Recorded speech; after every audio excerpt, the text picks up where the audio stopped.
તો કોઈ જગ્યાએ ગામડામાં પૂજ્ય રણછોડદાસજી બાપુ ત્યાં બિરાજતા હતા. અમે સાંભળેલી વાત છે. અને અરવિંદભાઈ ત્યાં પહોંચ્યા પ્રણામ કરવા. તો એ જ સમયે બાપુને મળવા માટે ગામના લોકો આવીને પછી રજૂઆત કરતા હતા કે બાપુ, ગામમાં પાણીની તકલીફ છે. અહીંયા કૂવો બને ને તો તળમાં તો પાણી છે, જો કોઈ દાતા કૂવો બનાવી આપે તો ગામની પાણીની તકલીફ દૂર થાય. એટલે અરવિંદભાઈ ત્યાં બેઠા હતા. એક તો બાપુના શિષ્ય, બાપુ પ્રત્યે આટલી શ્રદ્ધા, અને ઓલા બધા બાપુ પાસે આવી અપેક્ષા લઈને આવ્યા. એટલે શિષ્યને તો એમ થાય ને કે મારો ગુરુનું કામ. એટલે તરત અરવિંદભાઈએ કહ્યું કે બાપુ આજ્ઞા કરો તો આપણે બનાવી લઈએ. એટલે બાપુએ અરવિંદભાઈને કહ્યું, હા બનાવી દઈશું, પણ સાધુ સંતોની દ્રષ્ટિ જુઓ તમે. બાપુએ ગામવાળાને એમ કહ્યું કે કૂવો બનાવવામાં લગભગ કેટલો ખર્ચો થાય?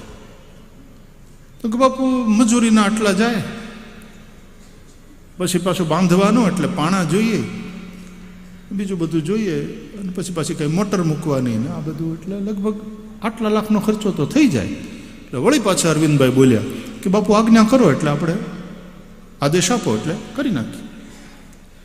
વળી બાપુએ કીધું.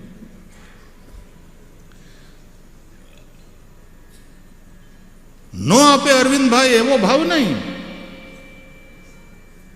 પણ પૂજ્ય રણછોડદાસજી બાપુ જેવા પ્રજ્ઞાવાન પુરુષો એ દરેકનું કલ્યાણ કેવી રીતે વિચારે છે. જો બાપુએ કહ્યું, પાણીની કોને જરૂર ભાઈ? તો ગામને. બાપુ, ગામને કૂવો મળે ને? હા. ગામમાં કડિયા કેટલા? આટલા. તો ચાલો આપણે ગામને માટે જોઈએ તો ગામના બધા એમાં શ્રમ કરવો જોઈએ કે નહીં? કે હા બાપુ. તો કૂવો ખોદવાનું વગેરે કામ આપણે, કારણ કે નહીં તો માણસને માગવાની આદત પડી જાય. આપવાવાળા તો છે જ, તો માગવાવાળાની કમી નથી, ને આપવાવાળાનું ખૂટ છે.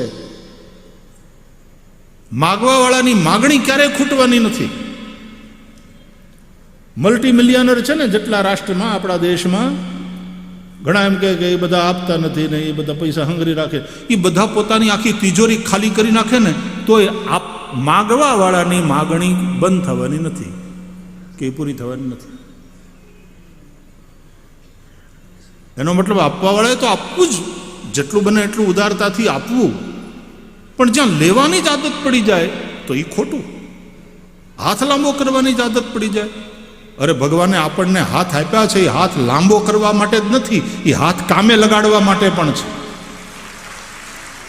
જેમ કવિ ઉમાશંકર જોશી કહે છે, 3 વાના મુજને મળ્યા, હૈયું, મસ્તક અને હાથ, બહુ દઈ દીધું નાથ, ચોથું નથી માગવું.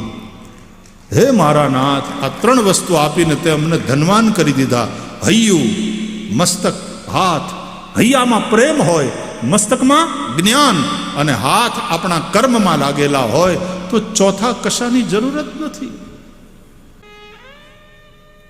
હાથ કામે લાગે. અને પછી બાપુએ કહ્યું કે પાણાના, સિમેન્ટના, રેતીના જે કંઈ પૈસા થાય, મોટર ખરીદવાની એ પૈસા થાય, એ બધા શેઠ આપશે, અરવિંદભાઈ આપશે. શેઠજી વો સેવા કરી લેના, બાકી ગામવાળા બધા ભેગા થાવ, કામે લાગી જાઓ. નહીં તો શેઠજીને કહ્યું, નહીં તો પછી શું થાત ખબર છે કે મોટરે તે જેવી ખરાબ થાત ને એટલે તમને ફોન સીધો મુંબઈ આવત કે શેઠ મોટર હમણાં બગડી ગઈ છે. નાની નાની વાતમાં પછી માણસ બીજાના ઉપર આધાર રાખે. મોટર બગડી ગઈ છે, આ તમે તો કૂવો બનાવી દીધો ને ગામને બહુ નિરાત હતી, પાણીનો પ્રોબ્લેમ મટી ગયો તો આ તમારા સહયોગને કારણે, બાપુના આશીર્વાદને કારણે, પણ હમણાં મોટર બગડી ગઈ છે. દરેક વાતમાં બીજાના ઉપર આધાર, અને પરાધીન સપનેવું સુખ નાહી.